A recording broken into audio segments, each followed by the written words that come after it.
The following presentation is brought to you by Discovery Education, leading the world of digital and video learning. Discovery Education, connect to a world of learning. Hold on to your flags because Assignment Discovery is battling the British in American History, Road to Revolution. First, we'll examine the laws that stirred rebellion in the American colonies in The Price of Independence. Then we'll diagnose the causes and effects of one of our nation's great tragedies in Boston Massacre, Facts and Fiction. Next, we'll learn about the hardship and heroism of soldiers in Colonial Americans at War. Finally, we'll set our sights on understanding the tactics used by American soldiers in the Revolutionary War, Rebels and Redcoats. America's March to Freedom, coming up next.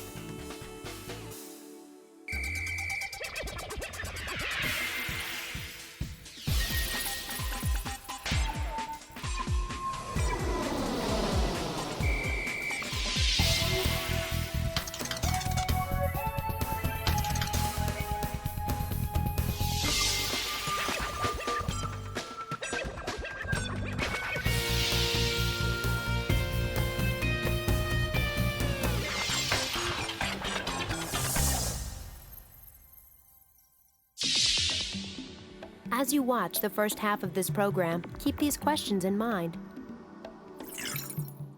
Why did the British need to tax the colonies? What were the effects of Samuel Adams calling the event in Boston a massacre? The American colonies had grown used to being governed from across the Atlantic Ocean, but Britain's grip wasn't loosening.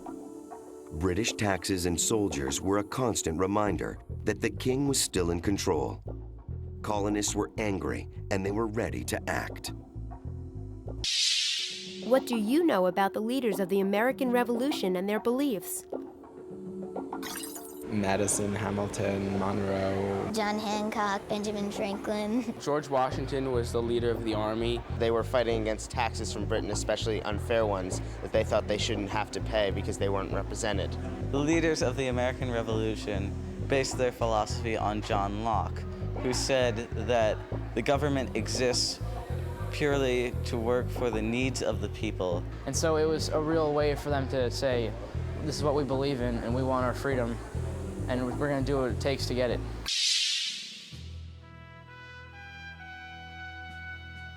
After 1500, many European nations were competing for land in North America.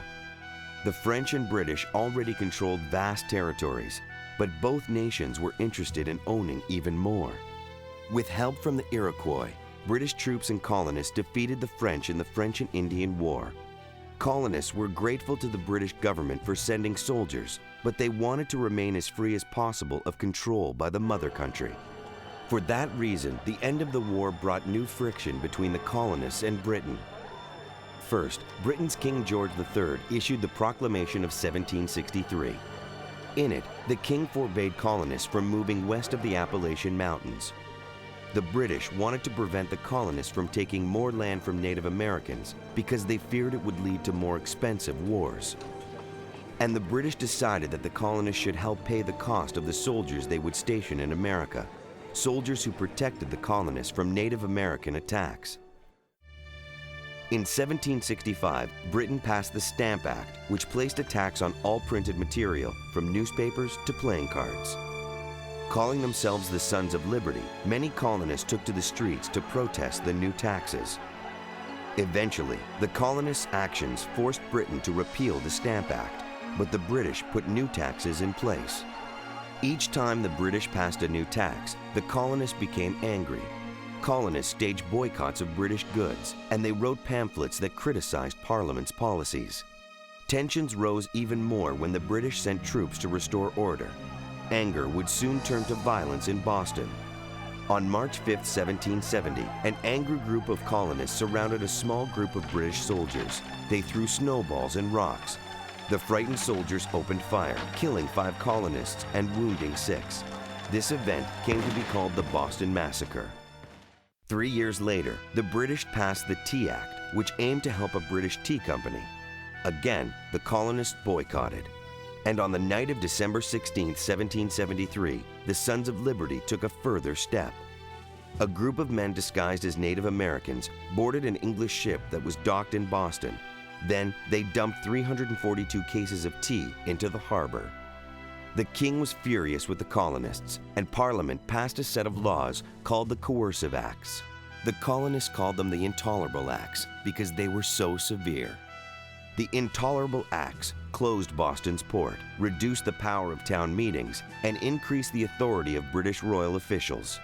The king had hoped the colonists would give in to his power. Instead, they continued to resist.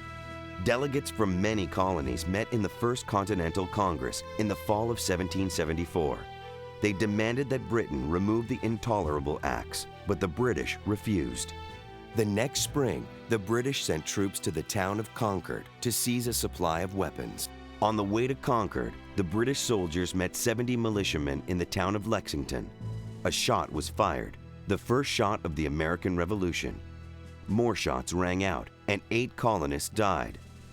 The British continued to Concord, but met more militia and more fighting. They were forced to retreat. Militia troops from nearby towns fired on the British during the long retreat to Boston, killing and wounding many soldiers. In May 1775, the Second Continental Congress met in Philadelphia to discuss what to do. Some delegates wanted to remain loyal to Britain, others wanted independence, and others were undecided. But most knew war was on the horizon. Meanwhile, British troops and militiamen faced each other again in a battle at Bunker Hill near Boston. For a while, the colonists held off their enemy, but the British took the hill on their third try. The militia lost the battle, but proved that they could stand up to the well-trained British army. This confidence would help spur a war for independence. Did you know there were 2 Boston Tea Parties? After the success of the first one, Bostonians held a second one on March 7, 1774. The loss of tea cost the British government the equivalent of $3 million in today's currency. Colonists were angered by the presence of British soldiers in the colonies, especially in Boston. One fateful night, a group of redcoats would be tested by an irate mob of colonists. No one knows exactly what started the confrontation, but the outcome is certain. Samuel Adams took control and made sure colonists knew that blood had been spilled.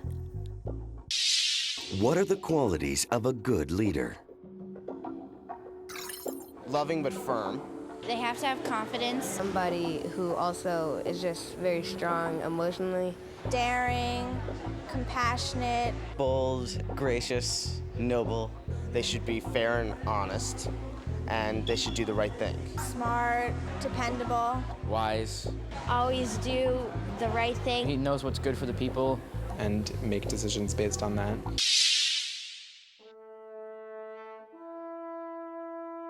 In the middle of the 1700s, Great Britain had 13 colonies along the Atlantic coast of North America. The colonists who lived there enjoyed what seemed like an unlimited supply of cheap land. They were proud to be a part of Britain, and proud of the rights they enjoyed as British subjects. But trouble began in 1763, when the British government banned the colonists from settling farther west. Overnight, the colonists were denied precious new land, and with it, opportunity. Many ignored the proclamation and continued to settle in those forbidden lands. But they could not ignore the next action the British took, the Stamp Act of 1765. The Stamp Act required that every piece of paper sold in the colonies, from pamphlets to playing cards, have a revenue stamp. The colonists complained that the British had never imposed such a tax on Americans before. Angry colonists boycotted British goods. Some even rioted in protest. As the riots and boycotts continued, the British were forced to give in. Less than a year after the Stamp Act came into effect, the British Parliament repealed the tax law. But Parliament soon approved other duties and taxes, and tensions mounted in the colonies. Britain sent troops to Boston to maintain order and enforce its taxes.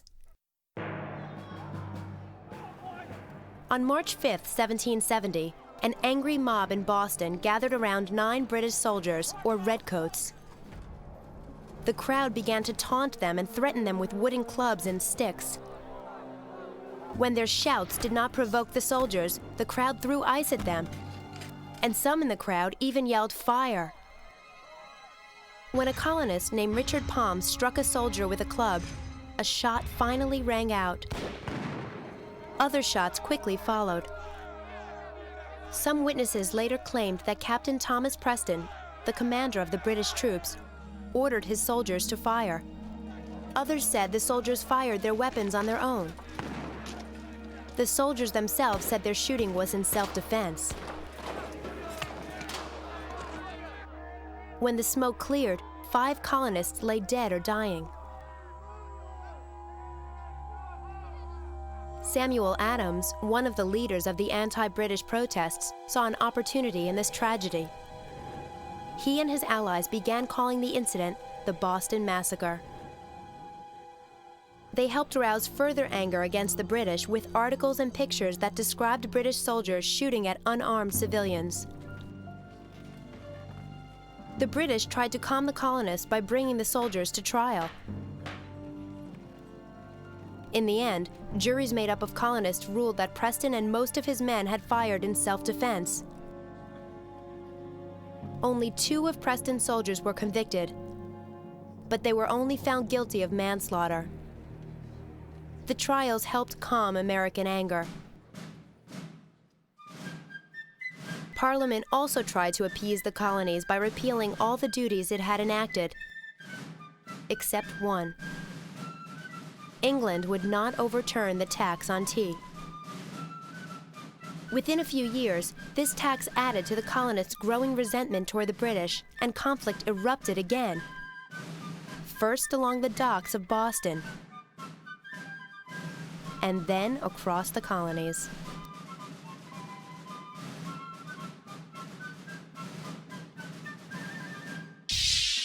You've been given all the information. Now it's your turn to discuss the questions. Take a moment to talk about the following.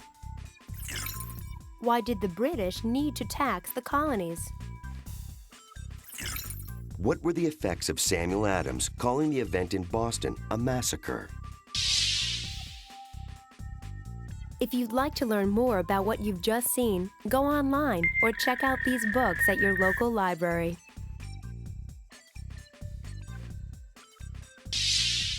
As you watch the second half of this program, keep these questions in mind. How did George Washington's leadership help the colonists win the Revolutionary War? How were the rebel tactics different from what the British had faced before? The rebel colonists were going up against one of the most dominating armies in the world, and they knew the redcoats would not be forgiving. To succeed, they needed a leader who would help them face the British head-on. George Washington was their answer. What makes someone a hero? Superpowers? Someone who puts other people before themselves. Someone who's brave. They must have a strong character. Strong, like mentally and physically. Someone that other people can look up to. Somebody who cares for other people without getting something back. Just someone who can make a difference in someone's life. It does good in the world. Someone who saves someone's life. Not afraid to stand up for what they believe in. By 1776, fighting between American colonists and British troops had already taken place, but Americans were divided over the dispute with Britain. Some colonists, called patriots, wanted complete independence from Britain. Others, known as loyalists, supported the British government and considered the patriots to be traitors.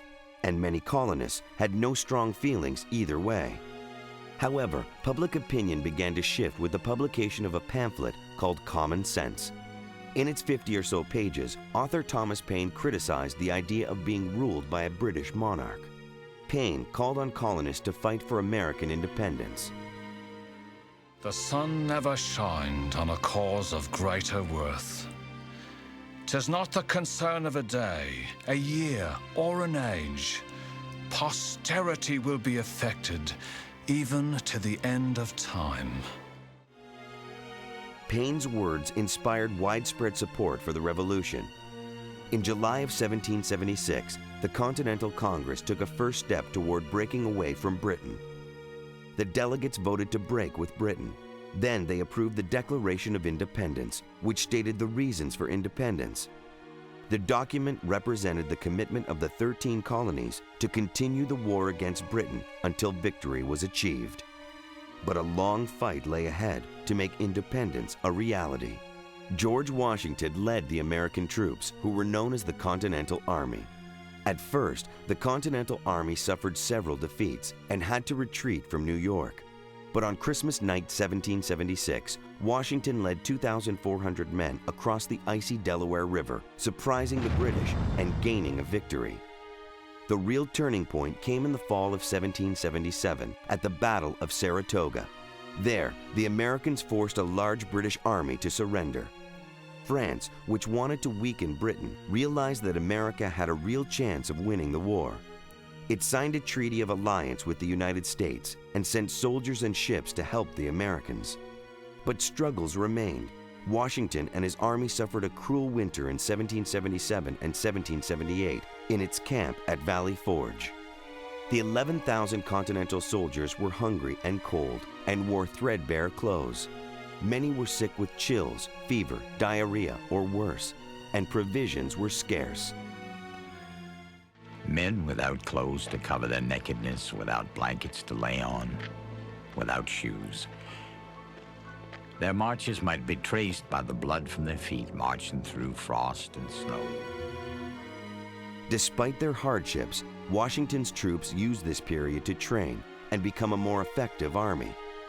At the end of 1778, the British shifted their attention toward the South. Within weeks, Britain controlled South Carolina and set its sights on North Carolina. But Patriot fortunes improved as the Continental Army staged a comeback in the South. The final major battle took place in October 1781 at Yorktown, Virginia. American and French forces trapped a British army and left it only one option: surrender. A number of factors contributed to the American victory. Even the British would come to admit that George Washington's skilled leadership helped secure victory for the colonists. In addition, the French certainly helped the Americans defeat their enemy. Also, the British faced a difficult task. America was a large land, and they did not have the forces to control all of it. Finally, American victory would not have been possible without the patriotic spirit and passionate commitment of the soldiers. They were not prepared to give up, even though they bore great hardships. After the defeat at Yorktown, the British Parliament voted in favor of peace, and negotiations with the Americans began in 1782. In 1783, British and American officials signed the Treaty of Paris. With that act, Britain granted the independence of its one-time colonies. A new nation, the United States, was born. Did you know President Jimmy Carter felt that George Washington's role as first president and commander of the Continental Army deserved greater recognition? So Carter gave Washington a posthumous promotion to a 6-star general. The British forces were comprised of professional soldiers, and the rebels had great leaders who are remembered today. But farmers, blacksmiths, writers, fathers and sons, and many other ordinary men became heroes when they sacrificed their lives for freedom. Who is your hero? I'd have to say that my hero is Steve McQueen. My passion because he's given me so much insight on how to live life. The Indigo Girls, pretty much because they're total babes. My hero would be Lance Armstrong. Through his fight through cancer and then still being able to win back-to-back Tour de France's. I would say my mom's my hero. My mother is my hero because of the wonderful values she has instilled in me. I think Gandhi is one man who has affected many lives. Lisa Simpson. Nicole Kidman. The man who stood in front of a line of tanks in Tiananmen Square. Martin Luther King Jr. because of all he's done for America and like the changes he made and the amount of people who followed him. My dad is my hero. Ever since I was little, my dad was the one who, taught me how to play sports. I think he's doing pretty well, and I want to just follow in his footsteps.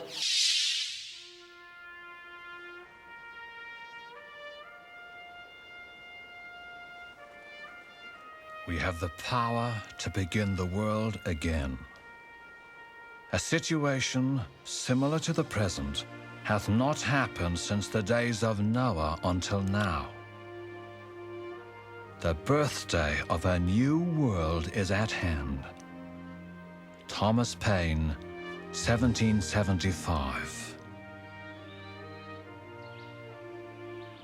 The new world that Thomas Paine heralded was America, a nation born of revolution. The war began with a single shot fired in a small New England village and ended 8 years later on the other side of the world. It would be waged from the Great Lakes to the Caribbean Sea, from the West Indies to India. 40 million people on 4 continents would become embroiled in this colonial rebellion.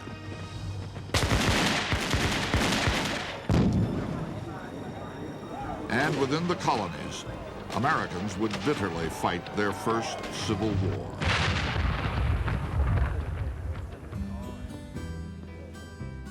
For 9 generations, the settlers of this vast frontier had considered themselves loyal British Americans.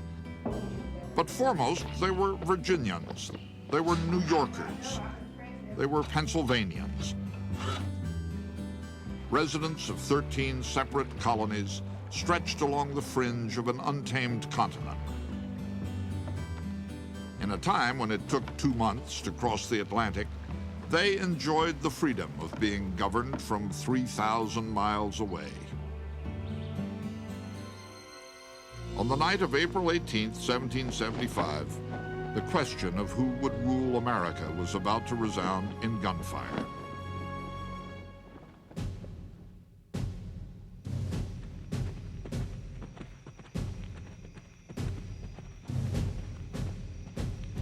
From Boston, the commander of the British forces in America, General Thomas Gage, dispatched 800 redcoats to the town of Concord to snuff out this insurrection before it could begin. Having received intelligence that ammunition, artillery, and small arms have been collected for the avowed purpose of raising a rebellion against His Majesty, you will march to Concord, where you will seize and destroy all military stores whatever.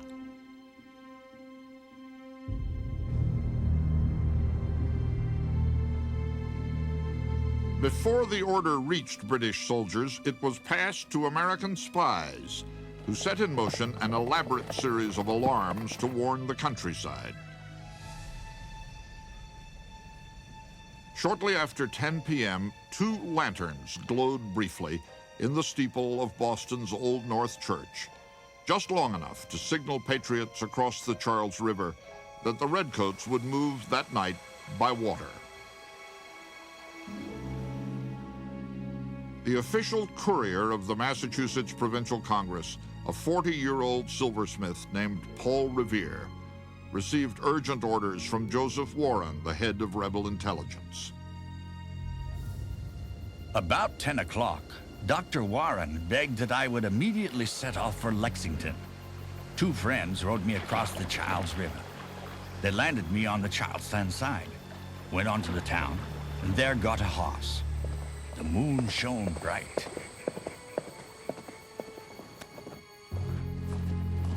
Around midnight, Revere reached the small town of Lexington and shouted, "The regulars are coming." Paul Revere didn't say the British are coming because the colonists regarded themselves as British. They were British citizens who lived in America, but they were certainly British citizens. So Revere and the other dispatch riders said, "The regulars are coming," or "The redcoats are coming." The town bell rang, and for as far as it could be heard, young men and old pulled on their boots and headed for the village green. In the chill night, 130 militiamen stood at the ready for an hour, but it seemed the alarm might be false. Captain John Parker had sent scouts to locate the redcoats, but not one had returned. Parker released the men to wait for the next call of the drum. Up to 30 withdrew to nearby Buckman Tavern. There's always a sort of a loaded situation when you're sitting in a tavern all night. I'm not sure at Buckman Tavern they felt the night of April 18th that they were going to have a major war on their hands. I think they were intent on showing the British that they were serious.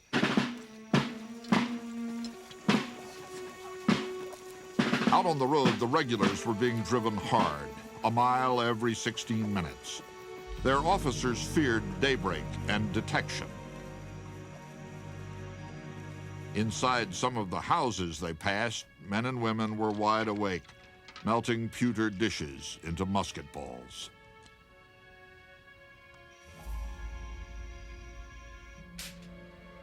Inside Buckman Tavern, all was quiet. At about 4:30, a scout returned with news. The Redcoats were indeed coming. They were less than half a mile down the road.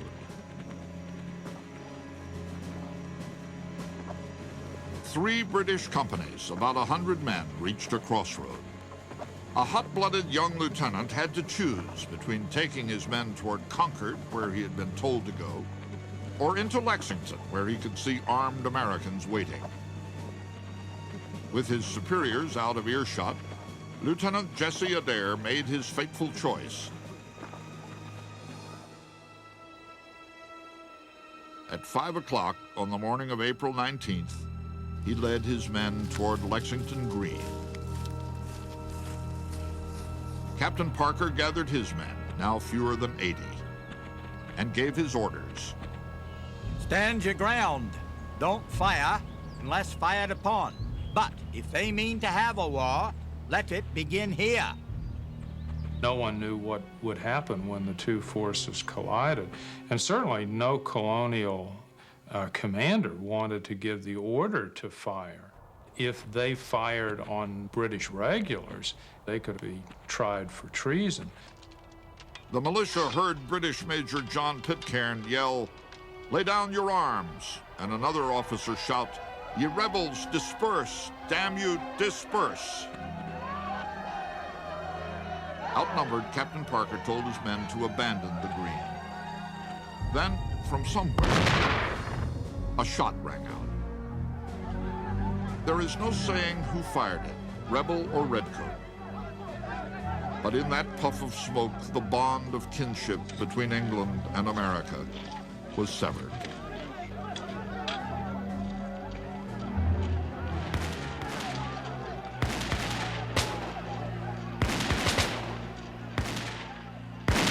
This is a revolutionary situation in which literally everything changes, not merely in the course of a single day, but almost in the course of a single minute. Long as it takes to fire the guns and the soldiers drop dead, everything has changed. In the chaos, the British charged forward, blindly thrusting their bayonets and ignoring their officers' shouts to fall in.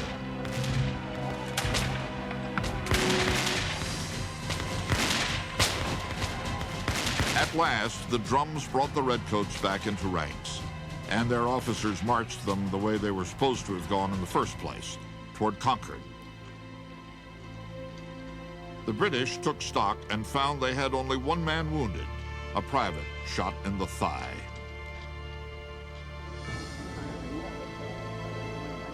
For the families in Lexington, the toll was unthinkable. 8 men lay dead. 9 more were wounded. Among the survivors, shock gave way to rage. They shouldered their muskets and set off toward Concord to vent their grief in British blood.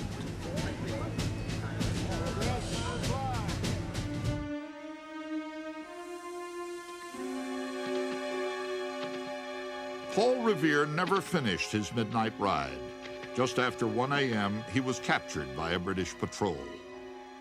But the alarm was carried to Concord by a local physician, Samuel Prescott, who had been recruited by Revere less than an hour earlier.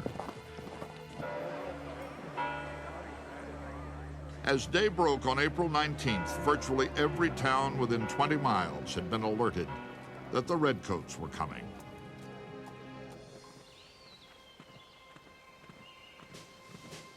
By 8 a.m., the British reached Concord to search for rebel arms.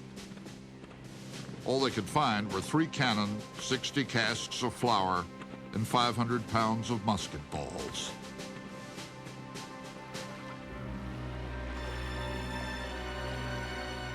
A mile and a half north of Concord, about 100 redcoats were holding a small bridge. On a hill above them, 400 angry militiamen gathered and waited.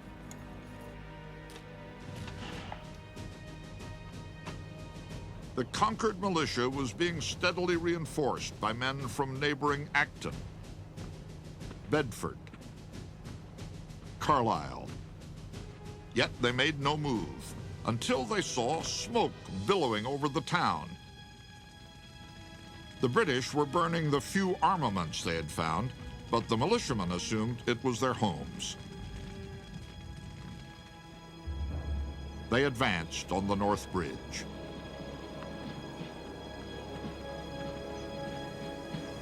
Minuteman Amos Barrett reported he was within 15 rods of the redcoats, about 80 yards, when they opened fire. They fired 3 guns, one after the other. I see the balls striking the river on the right of me. Their balls whistled well. Militia Major John Buttrick shouted, "Fire, fellow soldiers, for God's sake, fire!"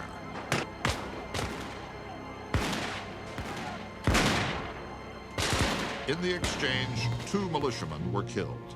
4 of 8 British officers were wounded. 3 enlisted men fell dead. And the King's troops fell back. Fleeing toward Concord, they rejoined the commander of their expedition, Lieutenant Colonel Francis Smith. Smith had been expecting a relief column, but it was hours overdue. He finally began what he called a strategic withdrawal back towards Boston. To the Americans, it looked like a retreat, and it looked like an opportunity.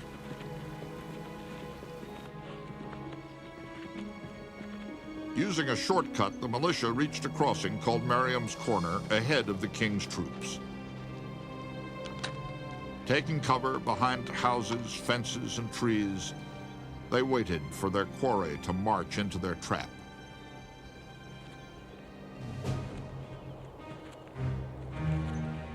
Before we'd gone half a mile, we were fired on from all sides.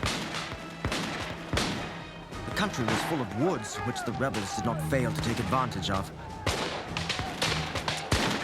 But they were all lined with people who kept an incessant fire upon us. Their numbers increasing from all parts, while ours was reduced by deaths, wounds, and fatigue. Lieutenant John Barker.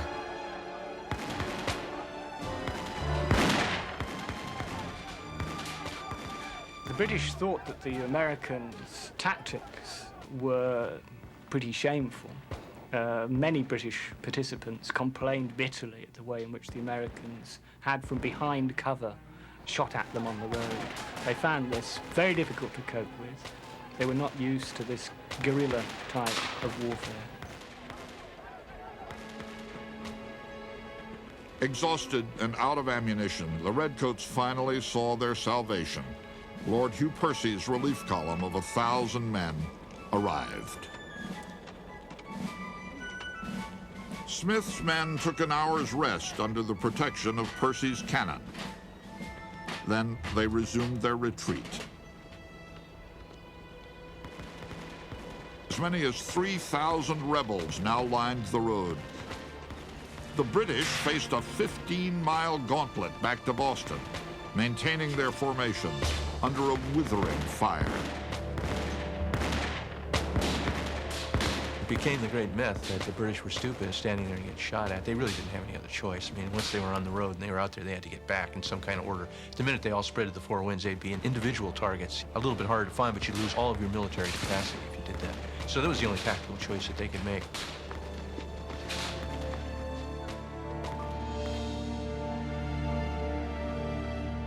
At sundown, the Redcoats finally reached safety near Boston. More than 270 men Nearly 1 in 6 were wounded, missing, or dead.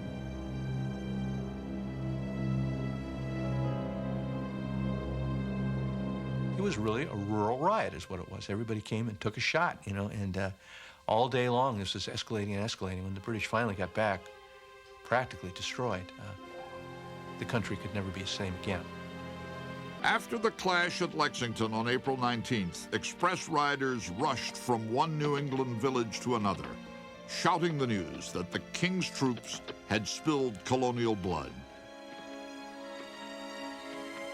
Within a day, 20,000 men responded.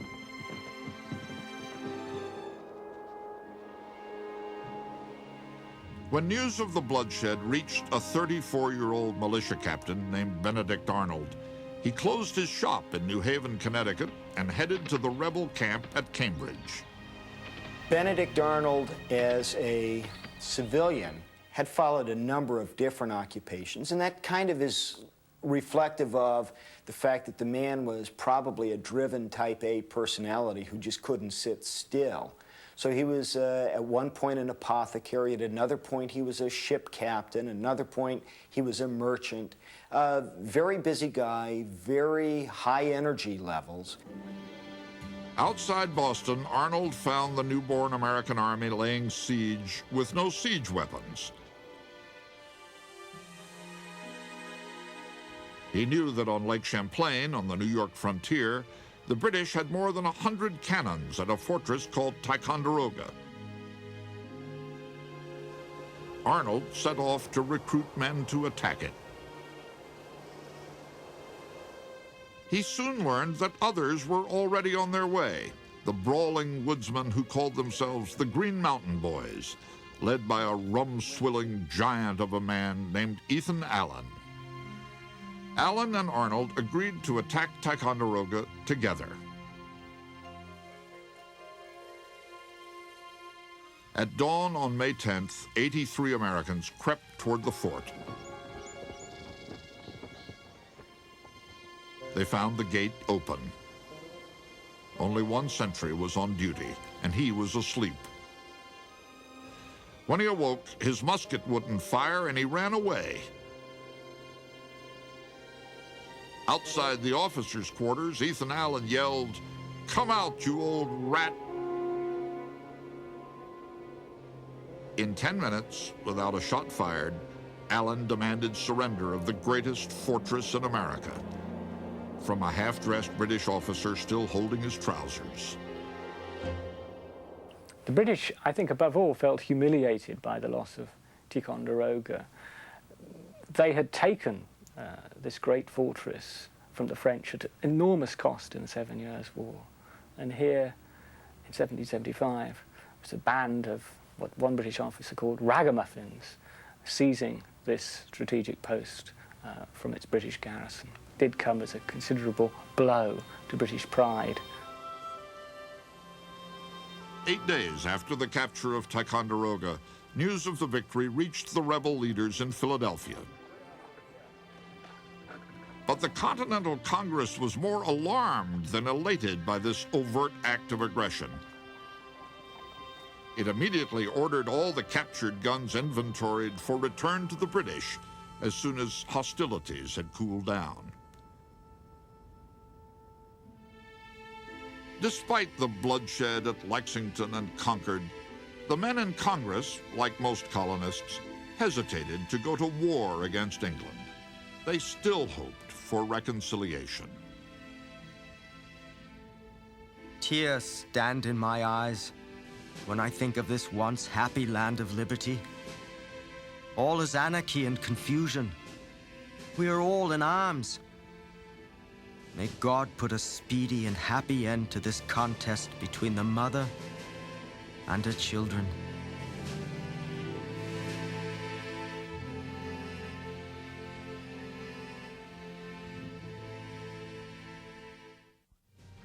Two days after Lexington, 20,000 rebels surrounded Boston. Trapped in the city with the Redcoats were thousands of Americans still loyal to the King of England. The British Commander-in-Chief, General Gage, had asked London for 20,000 more troops to suppress the insurrection. London granted 2,000, and 3 generals, Henry Clinton, William Howe, and John Burgoyne. The rebel press noted that the ship carrying the generals to the colonies was called the Cerberus, after the mythical 3-headed dog that guarded the gates of hell. The British generals planned to attack the Americans and break the deadlock at Boston.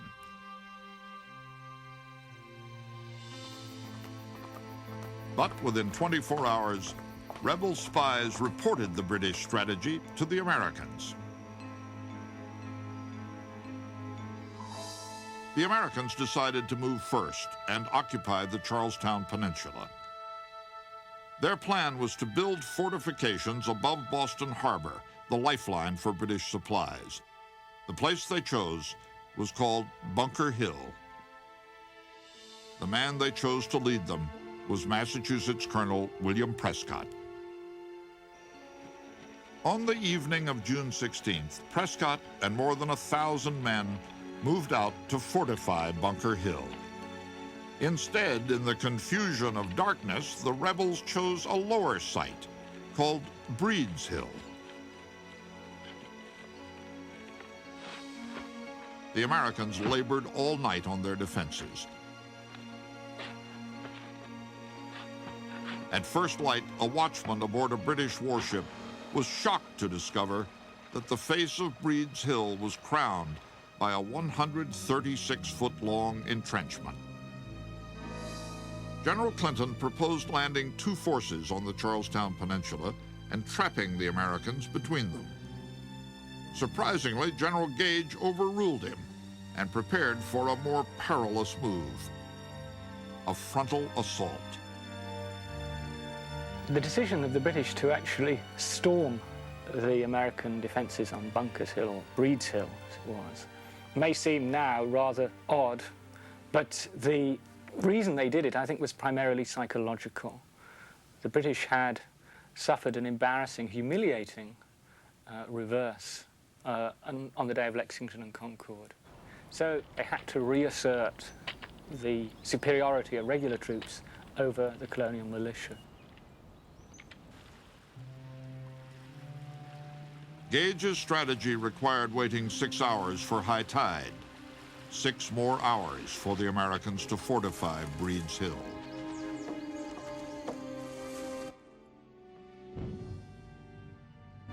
At the rebel redoubt, an elegantly dressed patriot arrived, carrying a borrowed musket on his arm and a book of poetry in his pocket. Joseph Warren was one of the colony's most successful physicians and the leader of the Boston rebels. At dinner the evening before, he had confided to companions that he had foreseen his death on this hill, but he had no intention of ducking the fray. These fellows say we won't fight. By heaven, I hope I shall die up to my knees in British blood.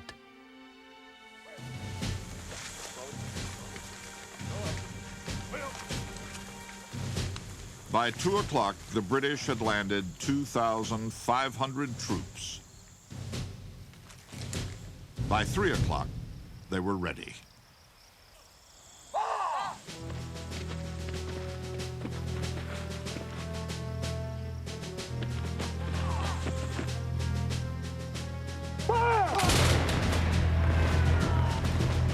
Along with much of Boston, General Burgoyne watched the assault on Breed's Hill. Now ensued one of the greatest scenes of war that can be conceived. Howe's troops ascending the hill. The roar of cannon, mortars, and musketry made the whole a picture of horror beyond anything that ever came to my lot to be witness to. The Redcoat charge collapsed. Officers in particular were singled out. They have appalling officer casualties. stuff that scares the dickens out of the British command structure because they have not experienced death rates and serious wound rates among the officer corps like that in a comparable engagement in their living memory. Bringing up reinforcements, Howe ordered a second attack. And then a third. By now, the rebels were nearly out of powder. In the last charge, some had even fired broken glass, rocks, and nails in place of musket balls. Prescott's men waited until the Redcoats were again in range and spent their last precious rounds. Major Pitcairn, who had led the Redcoats onto Lexington Green just 2 months earlier, went down with 4 shots in him and died in the arms of his son. Defenseless now against British bayonets, Prescott finally ordered his men to retreat. The dead and wounded lay on every side of us. Their groans were piercing. Our orders were to make the best retreat we could. We set off almost gone with fatigue, leaving some of our dead in the field.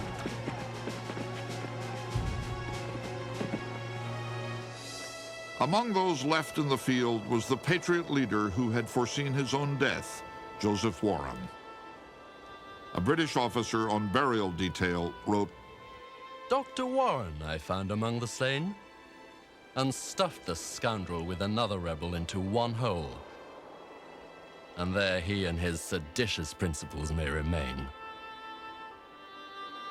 Buying time for his comrades to retreat, Joseph Warren had been shot in the back of the head. He was 34 years old. I have just heard that our dear friend, Dr. Warren, fell gloriously fighting for his country. Great is our loss. Almighty God, cover the heads of our countrymen. May we be supported and sustained in the dreadful conflict. I cannot compose myself to write any further. Abigail Adams. By day's end, the British had won the field, but at a terrible price. Their casualty rate, over 40%, was the highest the British would suffer in the entire Revolution. 1,000 men were killed or wounded. General Clinton said it was a dear-bought victory. Another such would have ruined us. The Americans lost the hill, but they won a newfound confidence. What they lacked was training, a treasury, and a leader.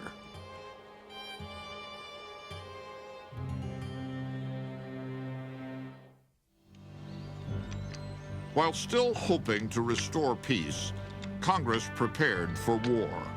It proclaimed the jumble of militia companies besieging Boston the American Continental Army. Paying for the army was another matter. Congress had no power to levy taxes, so it simply invented a currency and issued 2 million new notes called Continental Dollars. They were designed and engraved by silversmith Paul Revere.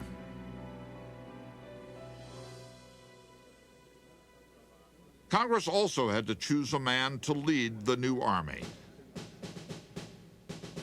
The commander of the militia, Artemus Ward, had never led troops in battle and was thought too timid. At 57, the veteran Connecticut Colonel Israel Putnam was thought too old. The most experienced officer, a former English colonel named Charles Lee, was just too British. Samuel Adams' influential cousin John wanted a man from the South, someone who could bring the other colonies into New England's war. What they all wanted was a man they could trust with the terrible power of an army. On June 14th, Adams began to glowingly describe his candidate. A gentleman from Virginia who is among us here, and very well known to all of us. A gentleman with skill and experience as an officer, independent fortune, great talents, and excellent universal character. Colonel George Washington of Virginia had arrived each day at Congress conspicuously clad in the red and blue uniform he had worn in the French and Indian War. At the end of that war, Washington had campaigned for an officer's commission in the British Army. The British turned him down. Now, Washington was campaigning once again. George Washington was a very unlikely choice. There weren't a lot of other choices. The Americans didn't have a very strong military tradition separate from the British. You know, it was a society that was a part of the British Empire. I think George Washington maybe wasn't the greatest military figure in the world or the greatest man for the job at the time, but I think the greatness of the man was his ability to sort of promote himself as the best man for the job at a time when they needed somebody to do that. They were all brand new to the game. They didn't know where they were going. He had the great moxie, you know, to show up at the Continental Congress and be his own PR. He said, I'm here, I can do the job. Congress voted unanimously to name Washington Commander-in-Chief. The 43-year-old Virginian had commanded troops in only 2 battles. One of them started the French and Indian War. The other, he lost. Looking back at it a couple centuries later, it was a great choice. But at the time, I mean, it was a crapshoot. When Washington left Philadelphia to join his army, he wrote a soldier's farewell to his wife, Martha. I go fully trusting in that providence which has been more bountiful to me than I deserve. I retain an unalterable affection for you, which neither time nor distance can change. He assured her he'd return by Christmas, and he would, 8 years later. Washington would be facing the finest army in the world. The British regulars had served an average 10 years, while the American militia was mostly untrained. But a New York newspaper noted a rebel advantage. It must be considered that there is a very material difference between a man who fights for his natural liberty and the man who only fights because he is paid. The British did possess 1,000 times the wealth of the colonists, who could barely manufacture weapons or gunpowder.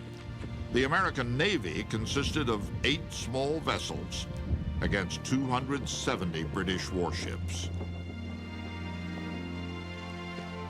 The world would be watching to see if the insolent Yankees could vanquish the professional redcoats, to see if the American David could stand against the British Goliath.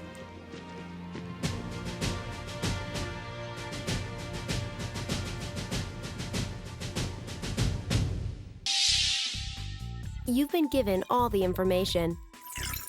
Now it's your turn to discuss the questions. Take a moment to talk about the following. How did George Washington's leadership help the colonists win the Revolutionary War? How were the rebel tactics different from what the British had faced before? We hope you've enjoyed this assignment discovery journey into American history, Road to Revolution. If you'd like to learn more about what you've just seen, go online or check out these books at your local library.